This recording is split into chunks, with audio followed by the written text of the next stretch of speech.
Welcome back to this sweet episode of Chasing Birdies. It's a sweet Thursday, bud, isn't it? It is a beautiful, beautiful Thursday. It is. For a few different reasons. One of them being we're back at it with the NCAA tournament. We are back at it. And I have to tell you, Saturday was one of the most fun days gambling that I've had in a long time. Wow. Long time. Yeah, we'll have to get into that a little bit. I want to hear. Well, I kind of know a little bit, but you know, it's. I'm glad to hear you ended up on the right side. Yeah. So, but real quick, got to get to our boys over at Red Vanley because today's episode is brought to you by Red Vanley. So go check them out at redvanley.com. The gear is looking fresh. It's great. It's comfortable. I mean, it makes you look good, bud. And and it's the right sizing for you too. So yeah, it's awesome. Yeah. Redvanley.com. You know, it's funny because I can't believe that we're already at this point in the year. You know, golf season is now officially right around the corner. The Masters kicking off in 2 weeks. We're hitting the Sweet 16 starting this weekend. I mean, dude, it's time to go. You know what I'm saying? It's time to go. But I was hitting balls. I told you I bought this contraction that's like, it looks like a ball. It fits in between your arms. And you can't swing full with it, but the whole idea is that it makes you feel like you can't flip your wrist at the ball. It kind of compresses the ball coming through. So this past weekend, was just trying effortlessly to get this damn thing in the right position. And I get a freaking blister from hitting so many damn golf balls on my right pinky. Like that means your right hand's too strong, bud.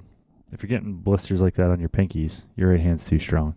I see. I don't know. I don't think my right hand is not too strong. I don't think it's from the ball in between your forearms. No, it's not because of that. But I'm saying I was just backing up what I was saying about me hitting so many balls. I got a blister on the pinky.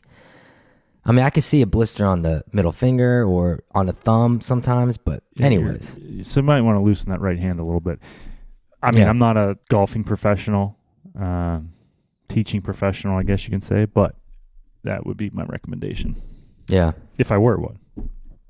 Maybe loosen it up a little bit, bud, because you didn't hit that many balls. No, I mean, yeah, I did, but...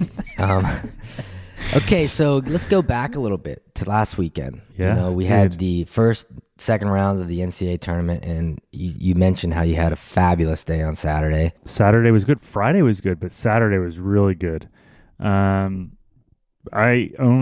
took every game but one, and then I only lost one. And I think you might have been in the same boat, but the Tennessee game was the one that we lost. But everything else, put a dub next to it. And then I had a good Sunday, too, and a Friday, and a Thursday. So you know what that means? We're shutting her down for the rest of the year, boys. Yeah, you may as well just quit where you're ahead right now. Yeah. So. Those are some great games. I mean, you know. Half-point winners. I mean, how about that? Yeah. We had 2 of those Saturday and Sunday. Oakland plus 6.5 against NC State, and they lose by 6. And then on Sunday, Arizona and Colorado, and that game finished off at what? No, was that Colorado? Was that Arizona? No, that wasn't Arizona. It's Colorado. Whoever they played on Sunday, the first bill. I don't know who they played, but at any rate, it was 4.5. They lost by 4. Another dub. So the luck's about to run out. But these games, sure. I mean, that Houston game Sunday night went into overtime. The Creighton, Oregon game went into double overtime. The Alabama game, they closed on a 17-3 run. I don't know if you paid attention to that game, but I was like on the edge of my seat. Yeah. And they tied it up, dude. They actually got ahead of Alabama. They did, yeah. And then Alabama ended up winning and covering, which that's all we care about. Yeah. But there were a lot of upsets. It was cool to watch. I mean, Kentucky, man, 2 of the last 3 years, they got beat by a 15 seed and a 14 seed in the last 2 of the last 3 years. So it'll be interesting to see if our boy Calipari is on the hot seat a little bit there. I don't know. It's tough. He's kind of like the Nick Saban of football. I would probably see him retire due to the NIL stuff before he gets fired. But, dude, there's some rumblings. You hear the rumblings about Bob Huggins. Yeah, you were talking about that a little bit. I mean, again, I'm only going to put 2% stock in this rumor, but the rumor is he wants to stay in West Virginia. West Virginia just hired their basketball coach. Marshall D'Antonio's contract's up. Yeah, it makes sense. I mean, Roll down is the Huntington. old boy heading to the herd? Again, I'd probably put 2% in that, but Yeah. be fun for the state of West Virginia. It'd be fun for Marshall. He would definitely help the program out, grow it a little bit. So put it on the national stage, kind of like the golf program. That's it, babe. Yeah, you never know. You never know. And I'm good with this West Virginia hire. I mean, the guy had a great run over at Drake, so let's see what he can do in the Big 12. See what happens. But today's guest, Leopoldo, actually, but Leo Herrera, known as the Connected Golfer on Instagram. So if you guys are out there, Instagram, Facebook junkies, check him out on Instagram, the Connected Golfer. He's got a lot of really cool, you know what I mean, the videos. Dude, Saturday watching hoops games, I was actually watching some of his videos and air swinging in the living room. Yeah. No, he makes great points on things, and he's a hell of a player. Well, yeah, but I mean, this cat wins the USGA four ball at Chambers Bay. They won it on the 19th hole, so he has a USGA title under his belt. Played in the U.S. Amateur at Oakmont the same year. Yeah, sounds like a good summer in 2021. No, yeah, it was, but so. It was fun talking to Leo. You guys make sure you check him out, and let's turn this thing over here on Chasing Birdies. All right, y'all out there listening to today's episode of Chasing Birdies. We have Leo Herrera joining us here on the podcast. You may know him as the social media influencer, the Connected Golfer on Instagram, floating around, doing all kind of good things. Leo, we are stoked to have you here today, my man. Thanks for joining us. Thanks for having me. A pleasure. Hey, not to use a play on your words, but it's always good to connect. You know? Oh, yeah. And stay connected. Yeah. Bingo. Stay connected. We'll get into that. We'll get into that. I like that. I do want to thank the boys over at Red Valley. Jim, my man Jim connected us. And, like I said, that better be some Red Valley you got on there, bud. Oh, it is. Top and bottom. Best in the business. It is. It's so good. I love their bottoms, their joggers and their shorts and that 5-pocket pant. It makes me look good. So you know nothing what? better. It makes you feel good too. It does. And it takes Pep from a solid 5 to a 6 real fast. And we all love it. Yeah. We love it. So where are you right now? Are you in Florida, California, Arizona? I'm in Florida, in Jensen Beach. Okay, so I don't know where that is. East side, west side? I didn't know where that was until I got here. I'm from Miami, but I'm it's near Port St. Lucie down the East Coast of Florida. I just joined this program that helps develop pro golfers at the Floridian Golf Club, which is really high-end golf course down here, and great opportunity. Claude Harmon's facility, just like 8 to 12 pros out here practicing, grinding together with 3 instructors, and it's pretty high-level stuff. So is it pros aspiring to be like on the tour or tour players? Aspiring pros. But, the other day I was hitting balls next to Victor Hovland for like 30 minutes. Like, how'd that feel? Pretty dope, especially how humble he is. He's such a humble guy. Really, really nice dude. Man, Victor, when he swings it, like his hip rotation is so good through the ball. Mm-hmm. At least it looks like that. It's crazy. Like I was just next to him, just watching him hit. I'm like, I'm getting better just by doing this right now. And his intensity through the ball is, these guys go at it, man. Like they're not like maybe their 3/4 shots are just shorter swings, but they're still like ripping through the ball. Yeah, pretty cool.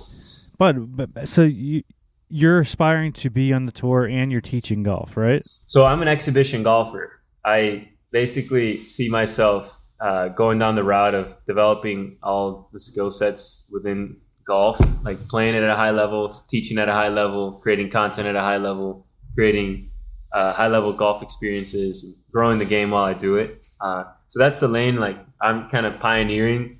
I see probably a couple other YouTube golfers doing it, but not many people are doing it nowadays. And I just see a lot of opportunity down that lane. Yeah, and for everybody that's wondering, he's got Stay Connected on his hat. So tell us a little bit about the Stay Connected theme that you're... Yeah, so I'm the Connected Golfer. I started this brand about 2 years ago. I wanted to really help elevate people's lives through the game of golf. I wanted it to be more than just golf. I really wanted to hit home and touch people's, souls through what I have to share. So I needed to come up with a name that kind of hit the holistic approach. And I felt like the connected golfer, like you can go so many lanes with connected and stay connected. So, to me, stay connected is kind of like David Goggins, stay hard. It's just like stay connected. Like that's my kind of gimmick that I use to get people, associated with my brand. And, it really hits home when you say stay connected. Depending on the situation that you're at, the experience that you're living, it hits you differently. I can tell you to stay connected after we meet for the first time. We get each other's number and we're like, hey, great to meet you. We'll stay connected. Versus, you're on the last hole. You're my caddy. We're on the Masters trying to hit a shot. And, the last things you tell me are stay connected. It's like lock in. So it depends on the experience and depends on the situation. So it's just like, a gimmick that I use, and it can be used for pretty much whenever you want. Love it. Yeah, no, that's I like that because it's very transient or versatile relative to the phrase. But when you look at it compared to what we're doing or illustrate it next to what we're doing with golf, that can apply to the golf swing so much. Oh, yeah. I mean, it's you see all these gadgets out there now that are the whole purpose is to keep you connected. I mean, I just bought one the other day, this stupid ball that fits between my wrist. I try to hit it, I feel like an alligator.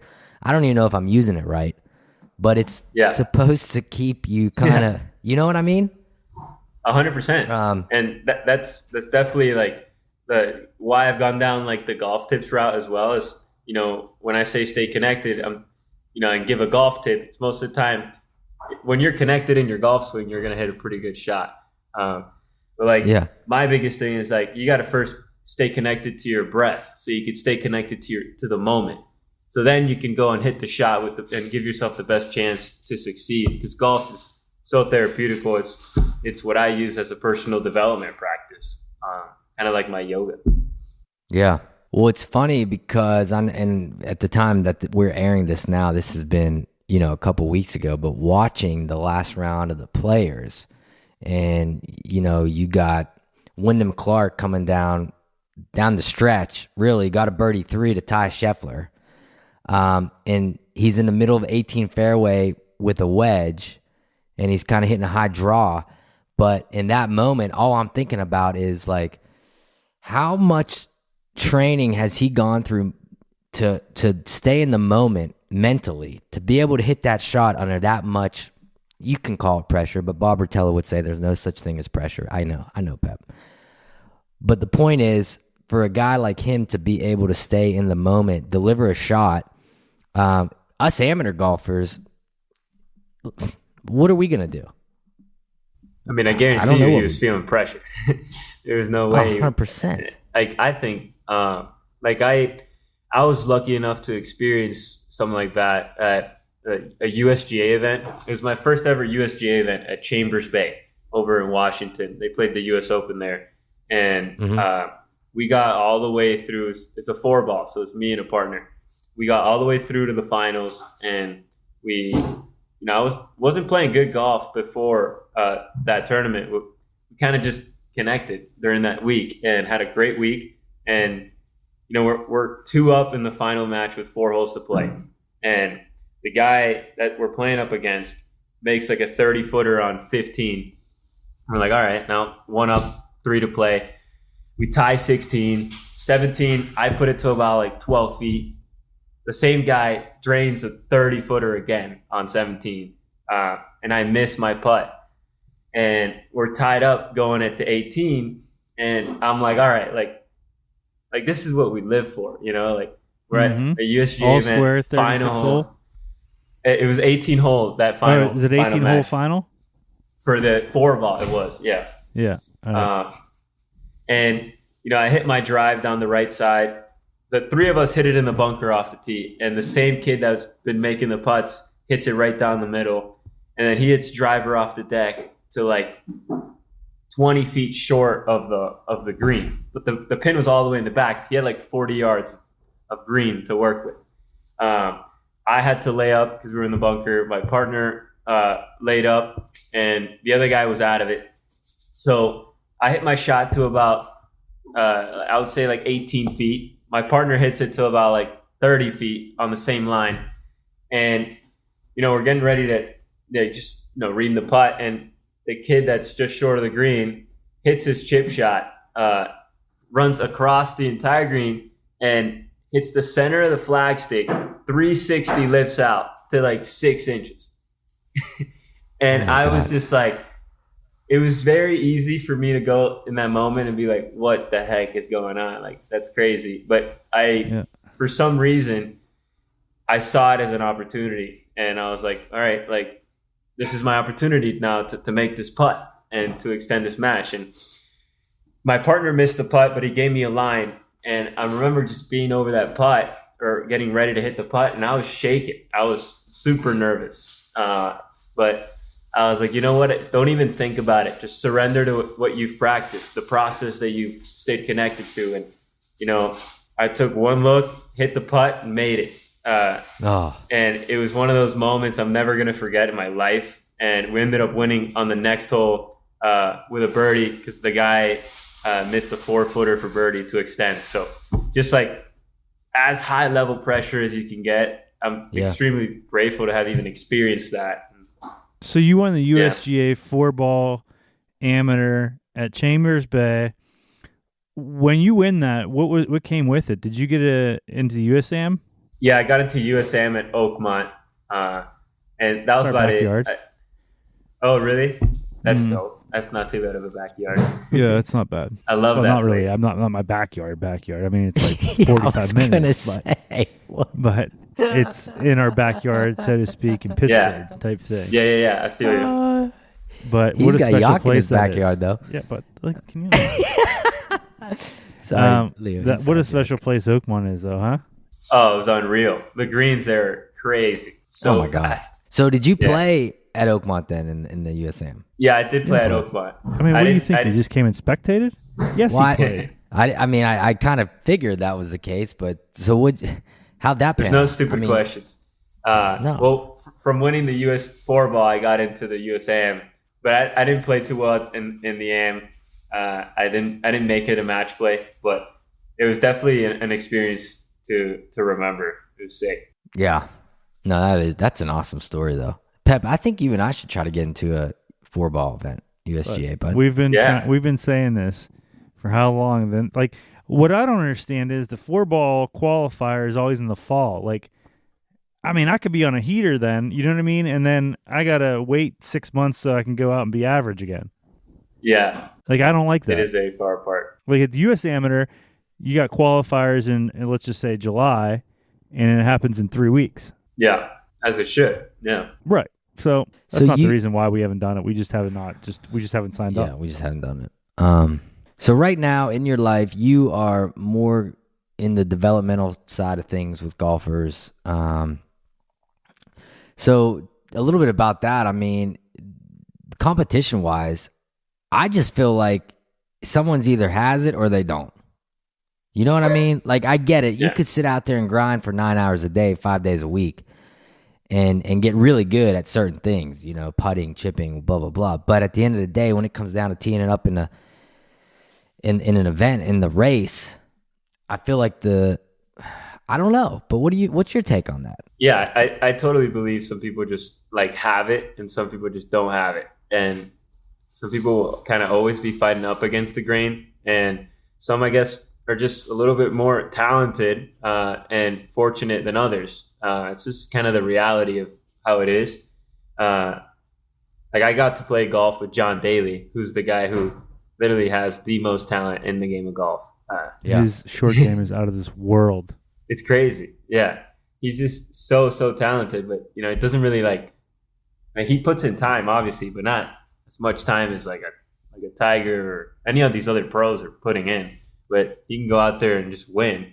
Back in his heyday, it's some people do have it, some people don't have it, and really grind hard and are able to still kind of make it. But Like Scotty Scheffler has it. That guy has it. There's some people that are just blessed. What do you say about everybody pushing on his putting a little bit? I mean, he's gotten hot the last 2 weeks with his putting, but he was struggling there for a little bit with the putting, and I saw that he made a big putter change. Yeah, I'm glad he made the putter change. It kind of helped, but I mean, to be honest, he's such a good golfer. People are always going to find little things to talk about. Like he hits the golf ball better than anybody in the world right now, and it's pretty cool to watch. And I don't think he's going to get flustered too much by hateful comments about his putting. Yeah, his swing is crazy. That foot, I mean, Bash was trying to do it the other day. He was practicing like he's going to implement this. And, I mean, he had the ball in between his forearms, and he's trying to let his right foot slide out from underneath him. No, the ball between my forearms is used to try to get me to feel more compressed over the ball. You know what I'm talking about, Leo. Just to be more connected, right? But I will say this. One of the things, and this is kind of cool that we can talk about this, considering the fact that what you do, I was playing golf last month, and I just felt like every time I was getting through the ball, I wasn't. In other words, I was finishing almost on my right side. Like I just felt like I was losing so much power, and it wasn't a reverse pivot, but I was just not getting through it. So I was starting to watch these drills, and these guys are talking about how when you get up to the top, you don't really squat. It's not like you drop it, but you want to feel that push off, that ground force of you pushing off. But why don't you show? Do you know what I mean? Take the headphones off and show us an air swing. No, I'm not going to do that because I don't mess. Come on, show us an air swing. Real quick. Like that, and then you're like that. You're like that. That's the move. Yeah. You see what I'm saying? I did a video on that like recently, like 3 days ago, and I got like 2.5 million views. I was reacting to this Asian dude who like was doing a drill where he like stopped at the top, fully squatted, and then hit as a drill. And I was like, that's how you add power in your swing. Because you're using ground force. So ground forces is very important to understand. When I like started to understand that, that's when I started to get my game and my swing to the next level. I have, if you go on my explore section on my Instagram, it's like all these golf drills, and most of them are like Asian players hitting in these like arenas, and they're like, dude, it's crazy. You know what I mean? They're doing like these like these drills they're doing. They're all like connected. They're all doing them together.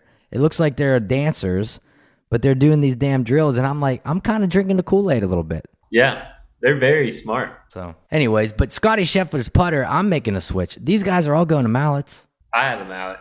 I'm going back. But it's all about your personal preference. But why you gotta go?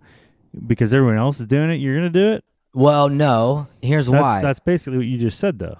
Bettinardi, I have a custom putter, and I love it. And I think Bettinardi makes great putters. So what I'm doing is to give me another look. In other words, if I'm not putting great on a certain weekend or week, I get a different look.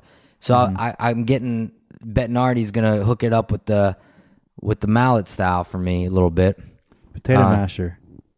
Yeah. I might even do the little plumber's neck. I don't know. I think mallets are the way to go. They're very consistent.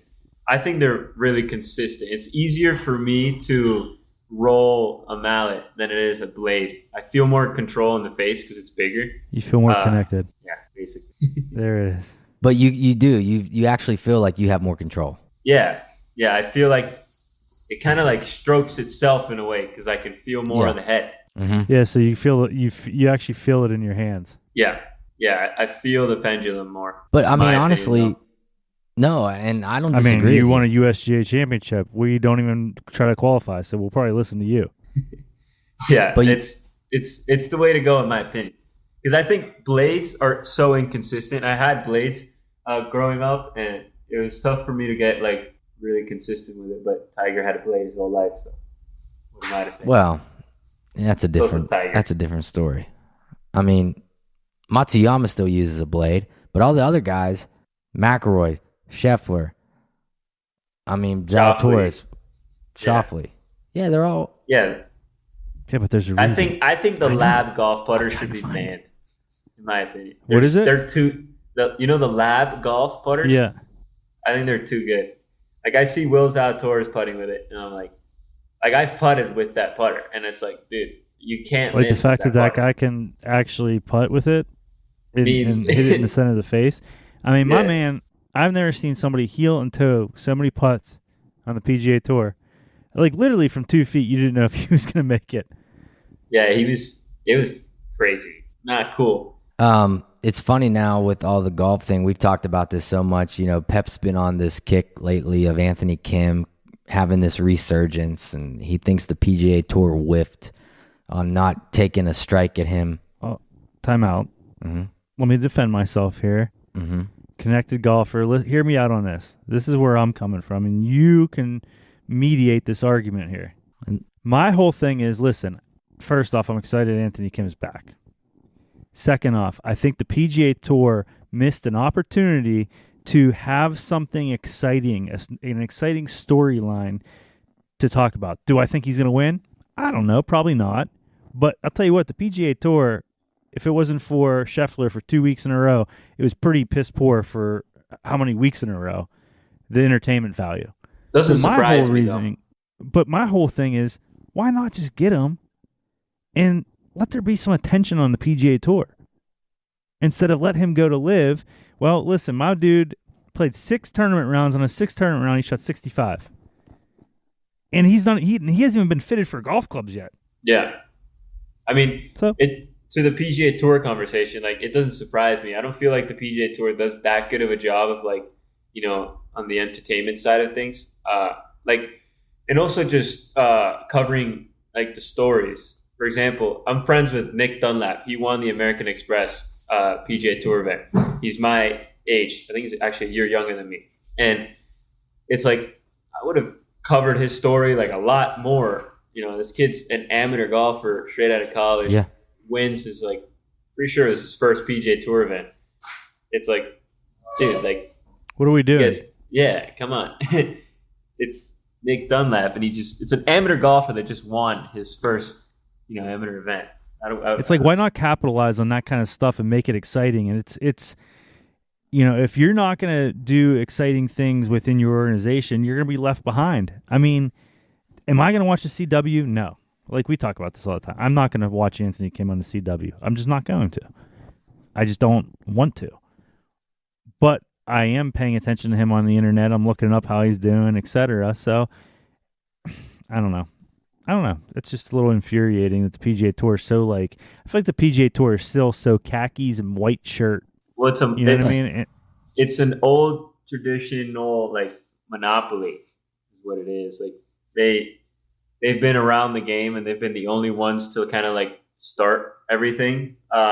So in my opinion, like, I've always had the dream growing up of being on the PGA Tour, being the best player in the world. Like, as I grew up, I started playing golf when I was 3, started competing when I was 7. And it's always been my dream to, like, be on the PGA Tour.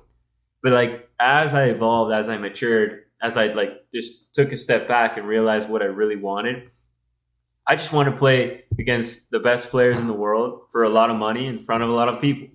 Like, maybe the PGA Tour isn't that. And Live Golf came around. And now it's like Live Golf has, in my opinion, better players than the PGA Tour right now. It has more money. Might not have as many people, but it's going to get there eventually. I mean, I wouldn't argue that. Certainly, you look at them. DeChambeau, Cam Smith, DJ Brooks. Yeah, I mean, in the golf tournaments, the question I saw someone posted on Twitter was, Scheffler has these wins, but would it be different had these guys been playing? I don't know if it would be different. We can't answer that question. But exactly. That's stupid. I hate that stuff. But it's just, by the way, let me go back to something, Pep. You should see, because you're in the jewelry business, maybe you can get a nose ring deal with Anthony Kim. That'd be good sponsorship opportunity for you guys to at least somehow you can get in the mix with that. Can't find his nose. But no, I know. To your point, to his point, yeah, I'm not. It's just tough to watch, I guess. But you miss out on those players. What did I take you too far? No, the whole asterisk thing, like, you know what I mean? Like, That is so stupid. It's not an asterisk. It's No. a win's a win, right? Like, Yeah. whoever's there, they won the tournament. Whoever showed up, they won, right? I mean, it is what it is. But I don't disagree with you. I feel like the Live Tour does have the best players. It's just, maybe it's just they're trying too hard to make it too much of a party. You know what I mean? In my opinion, like, I feel like the conversation that needs to be had is like, what does the game of golf mean? Like, excuse my language, but like, fuck the players. They're doing fine. But like, what does golf need right now in this modern generation? What are they going to do for like the future generation of golfers? What are they going to do more for the fans? Like, I feel like Live is going more towards the route of like pleasing more of the fans, creating more entertainment. But it's also, you know, it's a fine line because a lot of the fans don't want to go and watch it on CW and, you know, tune into another channel. But, you know, they're trying their best to get on TV. But in my opinion, it's like, what does the game of golf need right now? And I think it's opening up a lot of doors for, you know, entrepreneurs and people in the golf industry to, you know, start their own things and, you know, see there's so many leagues now like happening. I see just a lot of like new things happening in golf.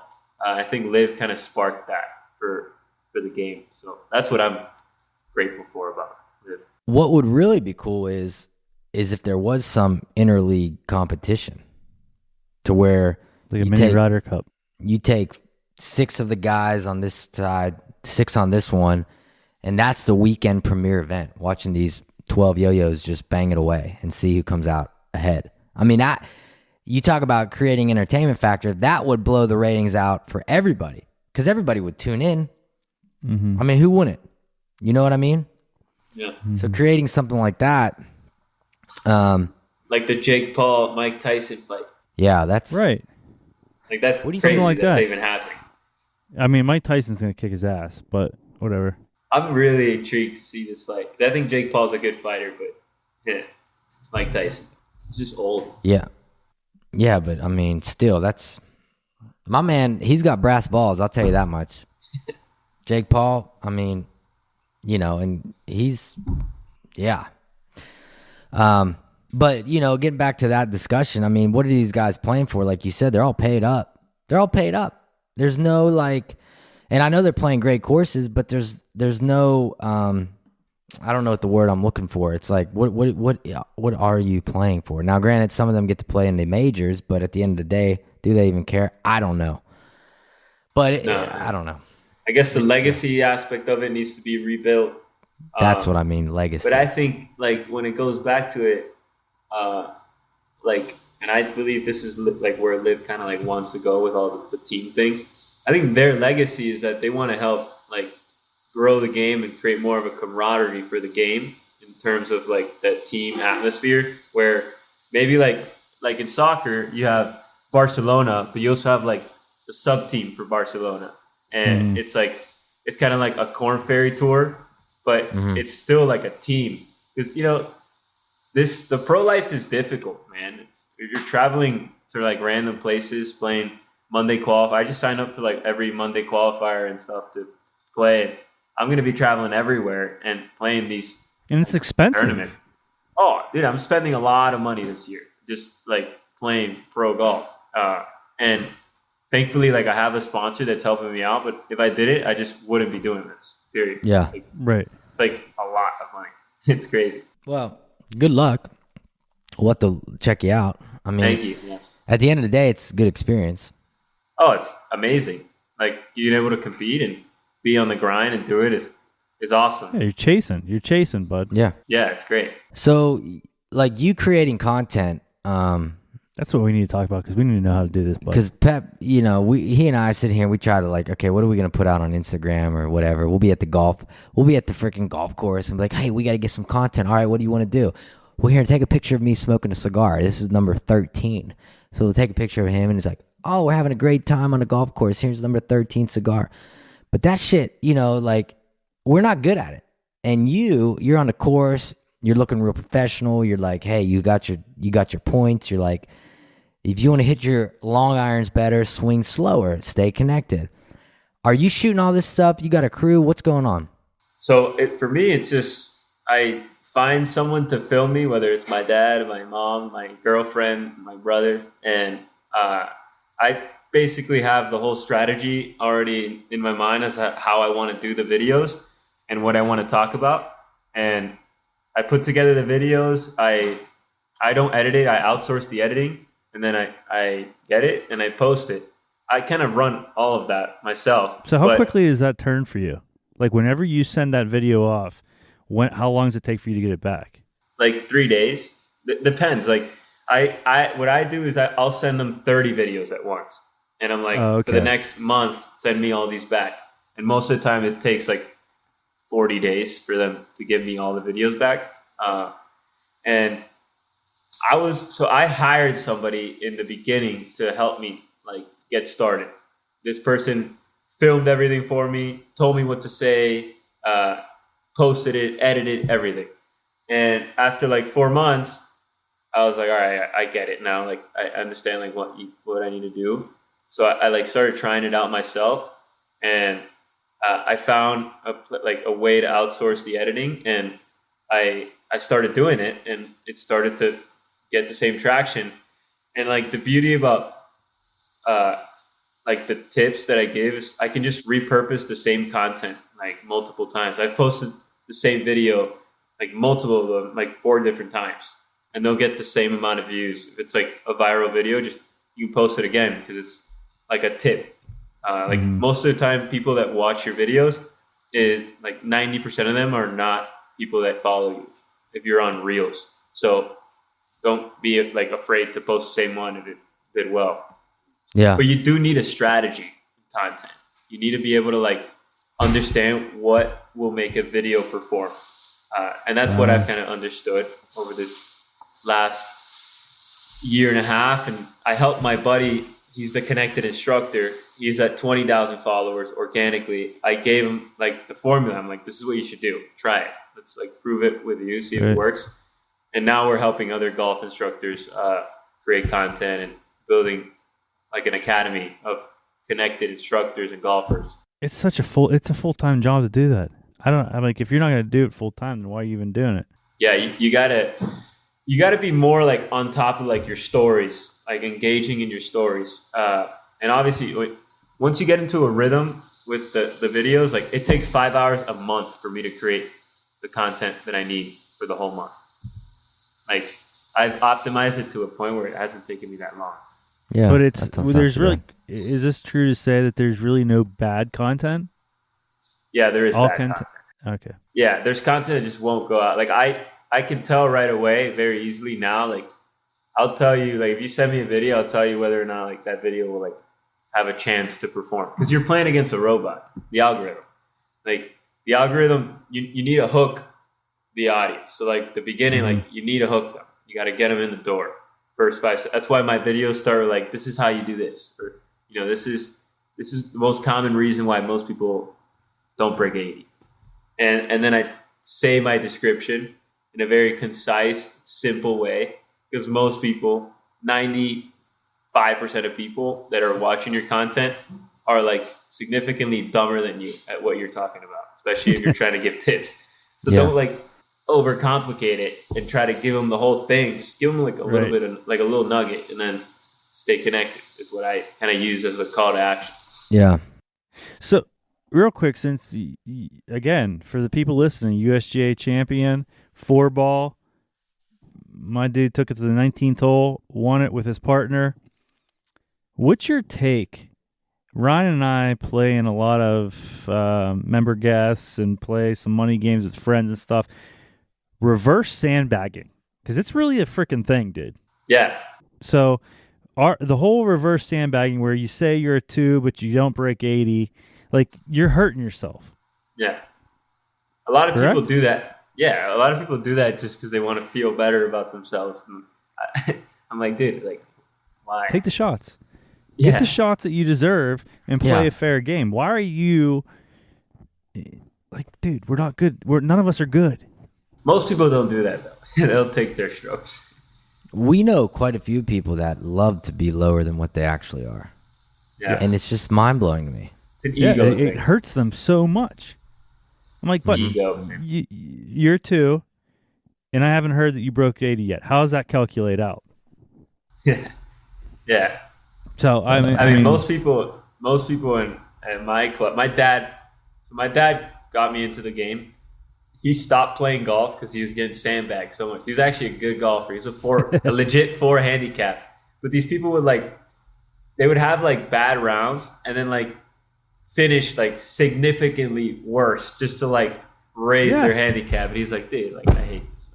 I'm out. Yeah, it's tough. And then you get in these member guests where people say they're a 10 and they're actually a 4.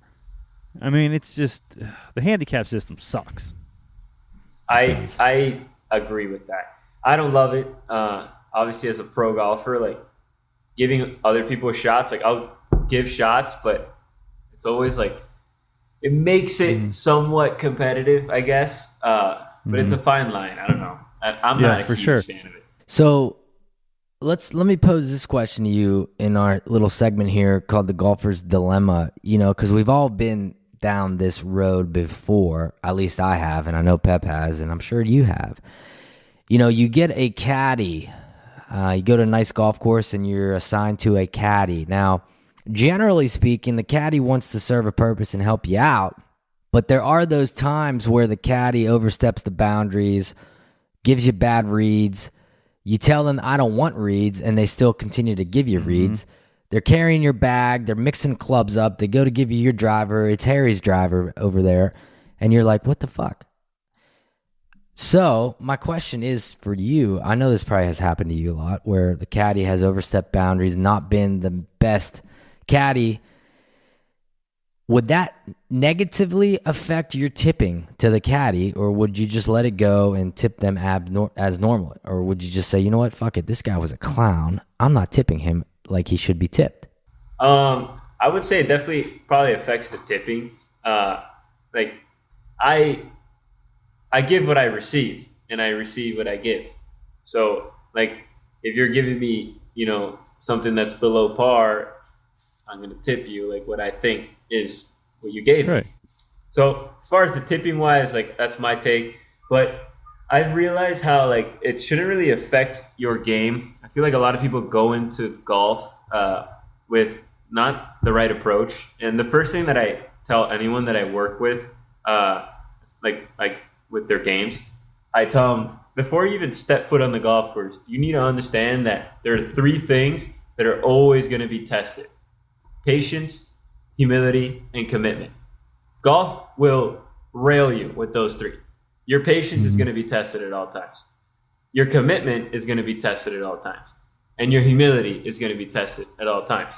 So, I think those relationships with caddies, you got to be just very patient with them and understanding that don't really expect much. If you needed better reads, well, learn how to read greens. Take responsibility for it. That's my kind of opinion on that. So that's what I would say. Yeah. Well. Yeah, and there's no wrong answer. And certainly I think the majority would say that would affect what they gain at the end. But I know. And to my point is I think that's where people kind of get golf wrong. I don't know if you guys do use any personal development practices like yoga or anything. I like to do yoga, and I see yoga as something that whenever I do a yoga routine or session or whatever, I know I'm becoming a little bit more mindful, a little bit more evolved in myself.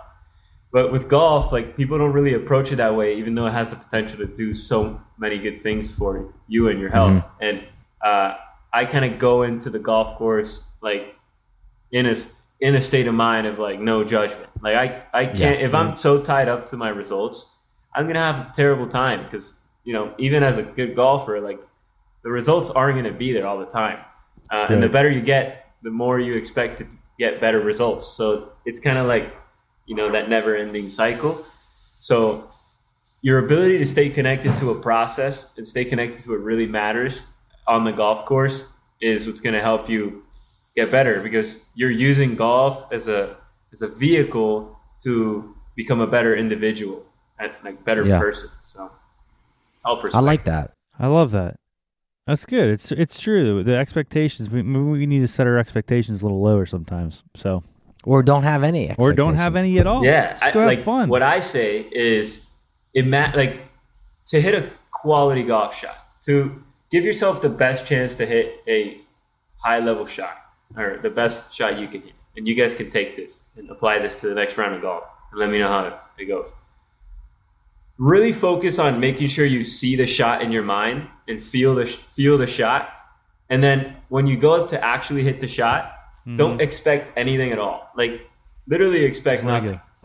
Like you're over a putt. See the line of the putt. Make sure you see it clearly. But when you're going to hit it, like don't expect anything.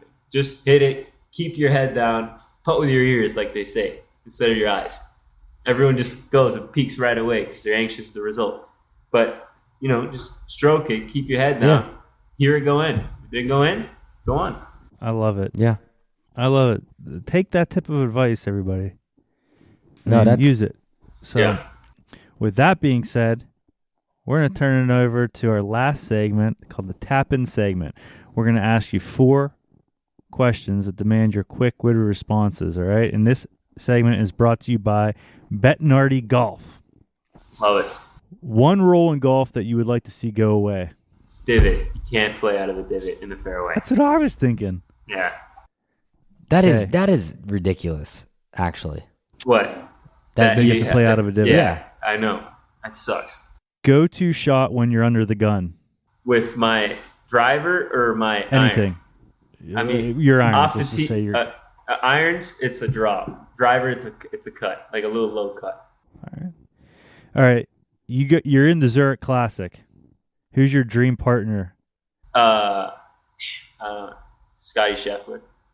Scotty Scheffler. All right. Yeah, and the last one. What are you chasing?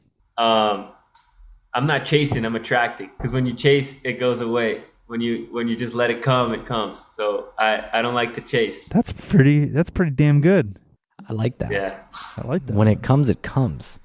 Yeah. Yeah, just attract everything. And I feel like a lot of us, when we go out and play golf, we're trying to chase the birdies, let them come. Mm-hmm. Just put your ball in play. Protect your ball.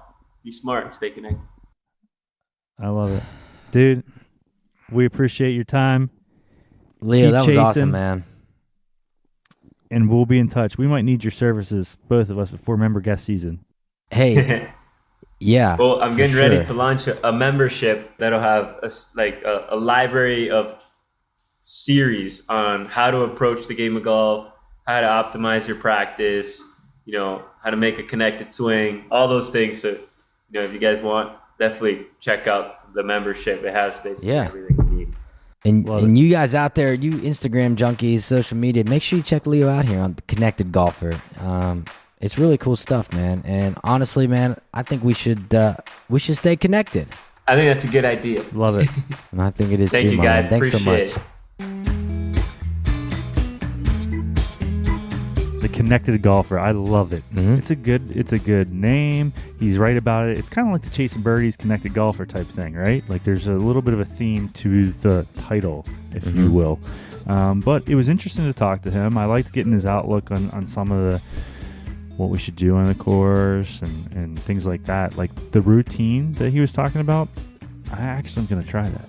Like visualizing the putt going in. I've never really did it. I've actually just get up and hit it. No, and it's and I don't do that often. I do it, but not often. And that's what Kevin Kisner was talking about during the Players. I remember a couple weeks ago, like having to be behind the ball over the putt and just visualizing that line, that ball rolling in. So Leo's on point with that one right there, bud. You might throw that in the bag. I'm gonna throw that in the arsenal. Like I need something else there in the arsenal. But thank you to our dude for coming on again. USGA 4-ball champion, Connected Golfer. Check him out on Instagram. Got a large following and some good videos, some good tips. So I think we might be pegging it up tomorrow.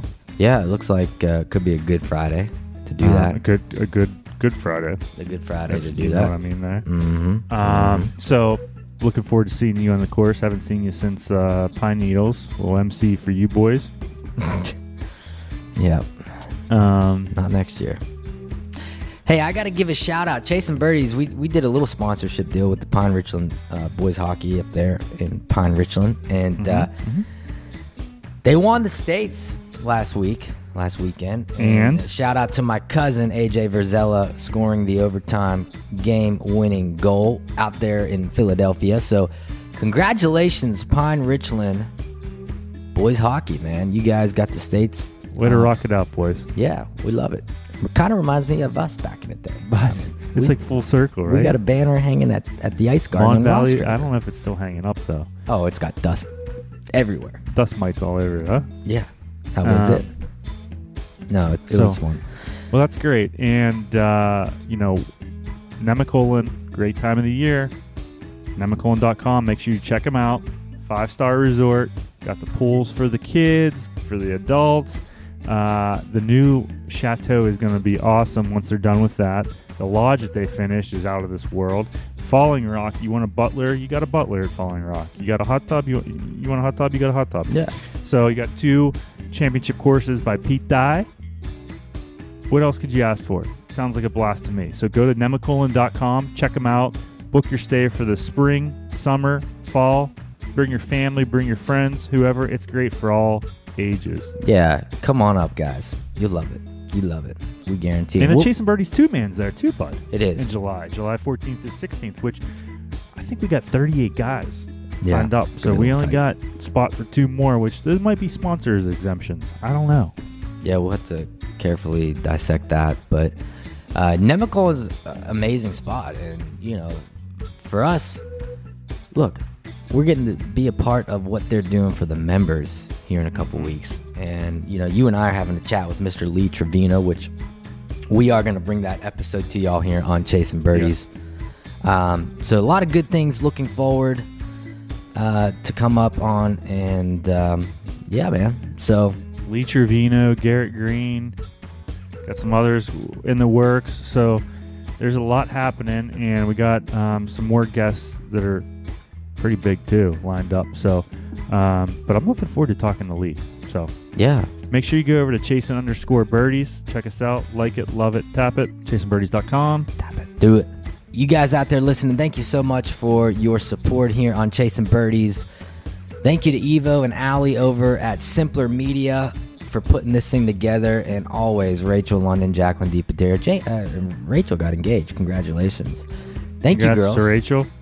Yeah. So for putting this social media thing for us. And you guys enjoy your Easter weekend, Sweet 16, whatever you're going to do.